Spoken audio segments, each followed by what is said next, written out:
Hi friends, today நம்ம சேனலில் பாவக்காய் குழம்பு ரெசிபி தான் ஃப்ரெண்ட்ஸ் பண்ண போகிறோம். மசாலாலாம் வறுத்து அரைச்சி கசப்பே இல்லாத பாவக்காய் குழம்பு தான் பண்ண போகிறோம். இந்த மாதிரி பாவக்காய் குழம்பு நீங்கள் வச்சு கொடுத்தீங்கன்னா அடிக்கடி செய்வீங்க.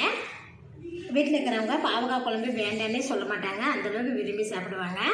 வறுத்து அரைச்சா மசாலாலாம் பாவக்காய் குழம்பு சுவை எப்படி செய்யணும் வாங்க வீடியோவில் போய் பார்க்கலாம். வீடியோக்குள்ளே போகிற முடியாது இருக்குது. நீங்கள் ஆமினா சேனல் சப்ஸ்கிரைப் பண்ணிக்கோங்க. சப்ஸ்கிரைப் பண்ணிக்கோங்க. வீடியோவை ஸ்கிப் பண்ணாமல் பாருங்கள்.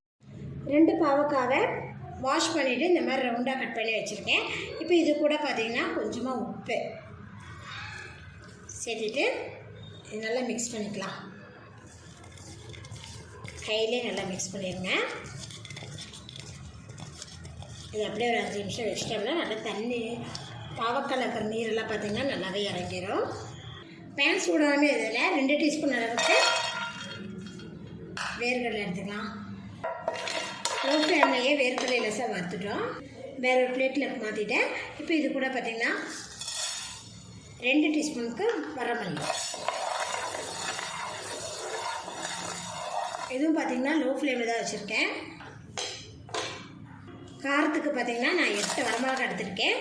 உங்களுக்கு காரம் இன்னும் கொஞ்சம் அதிகமாக வேணும்னா நீங்கள் இன்னும் 2 வரமிளகாய் சேர்த்துக்கலாம். 1/2 டீஸ்பூன் அளவுக்கு சோம்பு,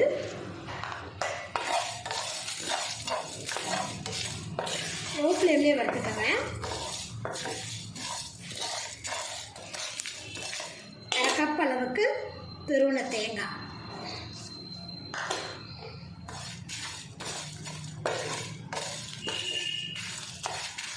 லேசான சூட்லேயே லேசாக வறுத்து எடுத்தால் போதும். லேசான சூட்டில் வறுத்துட்டோம். 5 நிமிஷம் பார்த்திங்கன்னா பாவக்காய் நல்லாவே உப்போடு பார்த்திங்கன்னா நல்லாவே ஊறி இருக்குது. இப்போ இதில் இருக்கிற தண்ணியை மட்டும் வடித்து நம்ம பாவக்காய் மட்டும் எடுத்துக்கலாம்.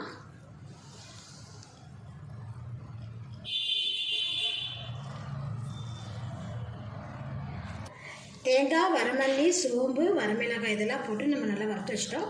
இது கூடவே பார்த்திங்கன்னா வேர்க்கடலையும் வறுத்து அதில் இருக்கிற பார்த்திங்கன்னா தோலை நீக்கி வச்சுருக்கேன். இப்போ இது எல்லாத்தையும் மிக்ஸி ஜாரில் சேர்த்து கொஞ்சமாக தண்ணி சேர்த்து நல்லா பேஸ்ட்டாக அரைச்சி எடுத்துக்கலாம். கடாய் சூடாகவே இதில் 5 டீஸ்பூன் அளவுக்கு நம்ம இதை எண்ணெய் போட்டுக்கலாம்.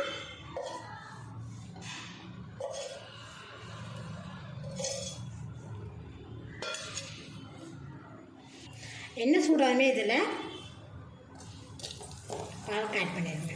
பாவக்காய் பார்த்திங்கன்னா எண்ணெய் நல்லா வதக்கிட்டேன். இப்போ இதை ஒரு பிளேட்டுக்கு மாற்றிக்கலாம். அதே எண்ணெயில் பார்த்திங்கன்னா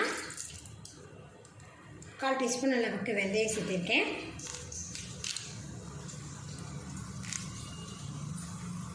வெந்தயம் பொரிஞ்சதுமே கொஞ்சமாக பெருங்காயத்தூள், கூடவே கொஞ்சமாக கருவேப்பிலை,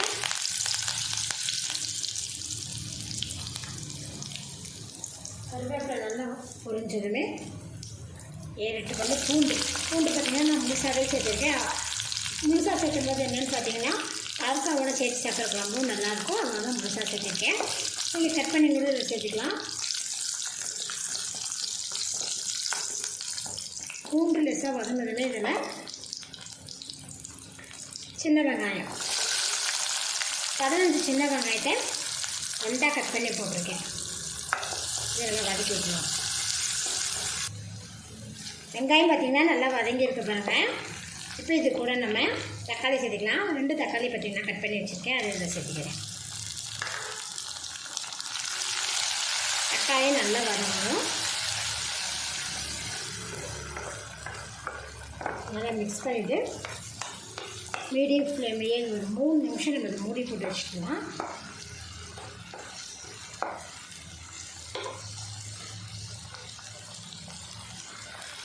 மூணு நிமிஷம் பார்த்திங்கன்னா மீடியம் ஃப்ளேம்லேயே வச்சு நல்லா வதக்கிட்டோம்.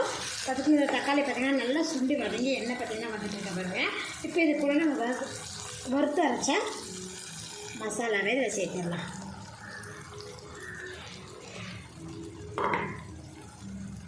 இது கூடவே 1/2 டீஸ்பூன் அளவுக்கு மஞ்சத்தூளும் சேர்த்துக்கோங்க. சேர்த்துட்டு இதை நல்லா கலந்து விட்டுட்டு லேசாக வதக்கிக்கலாம். ஏன்னு பார்த்திங்கன்னா ஏற்கனவே நம்ம நல்லா வறுத்து தான் அரைச்சிருக்கோம்.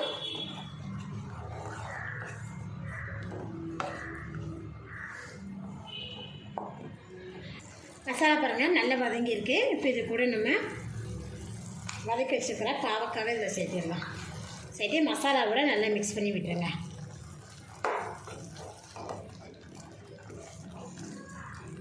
மசாலா பார்த்திங்கன்னா நல்லா வதங்கி எண்ணெய் தெரிஞ்சு வந்துட்டு இப்போ ஃப்ளேம் வந்து லோ ஃப்ளேமில் வச்சுட்டு இதில் பார்த்திங்கன்னா புளிக்கரைசல் குழம்புக்கு தேவையான அளவுக்கு புளிக்கரைசல் சேர்த்திக்கலாம். முதலே ஏன் நான் இப்போ புளிக்கரைசல் சேர்த்திட்டேன் அப்படின்னு பார்த்திங்கன்னா பாவக்காய் பார்த்திங்கன்னா நம்ம எண்ணெயில் நல்லா வதக்கி தான் போட்டிருக்கோம். அதனால் இப்போ நம்ம புளிக்கரைசல் சேர்த்துக்கும் போது பாவக்காய் ஏற்கனவே குக்காய் தானே இருக்குது. அதனால் இப்போ நம்ம புளிக்கரைசல் சேர்த்திக்கலாம். புளிக்கரைசல் சேர்த்து நல்லா மிக்ஸ் பண்ணி வதக்கி விட்டதுக்கப்புறம் இதில் நம்ம தண்ணி ஆட் பண்ணிக்க போகிறோம். மசாலா அரைச்சி மிக்ஸி ஜார்லேயே கொஞ்சமாக தண்ணி சேர்த்துட்டு நல்லா கலந்து விட்டு இதில் ஊற்றியாச்சு. இப்போ இது கூடவே குழம்புக்கு தேவையான அளவுக்கு உப்பு,